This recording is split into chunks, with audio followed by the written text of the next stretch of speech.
గుంటూరు నగర ప్రజలకు మరియు రాష్ట్ర ప్రజలందరికీ ఉగాది రంజాన్ శుభాకాంక్షలు తెలియజేసిన టీడీపీ కార్యనిర్వహణ కార్యదర్శి శ్రీ తాడిశెట్టి మురళీ మోహన్ గారు. పండుగలు మన సంస్కృతికి ప్రతీకలని, అందరూ సోదరభావంతో మెలగాలని ఆయన పిలుపునిచ్చారు.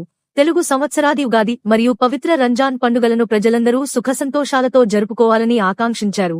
ఈ సందర్భంగా మైనార్టీ నాయకులు ఖాజావలి మరియు సయ్యద్ బాబు హోటల్ హుస్సేన్ శుభాకాంక్షలు తెలుపుకున్నారు. గుంటూరు ముస్లిం సోదరులందరూ కూడా పవిత్ర రంజాన్ పండుగ శుభాకాంక్షలు.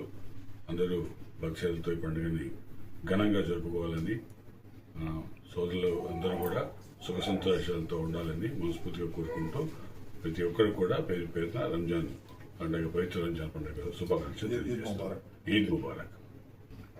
అదేవిధంగా కొత్త సంవత్సరం, తెలుగు సంవత్సరం ఉగాది పండుగ మనందరికి కూడా చాలా తొలి పండుగగా భావించేటువంటి ఉగాది పండుగ ఈ కొత్త సంవత్సరంలో కూడా మన ప్రజలందరికీ కూడా సుఖశాంతులు ఉండాలని, ఉగాది పండుగని కొత్త ఉత్తేజంతో కొత్తగా మరి సంవత్సరంలో కొత్త ఆలోచనలతోటి అందరూ అభివృద్ధిలోకి రావాలని, అదే కూటమి ప్రభుత్వ నాయకత్వంలో రాబోయే సంవత్సరంలో మరిన్ని అభివృద్ధి కార్యక్రమాలు అమరావతిలో కూడా మన మంచి అభివృద్ధిని చూడగలుగుతామని ఆశిస్తూ అందరికీ ఉగాది పండుగ శుభాకాంక్షలు తెలియజేస్తాం.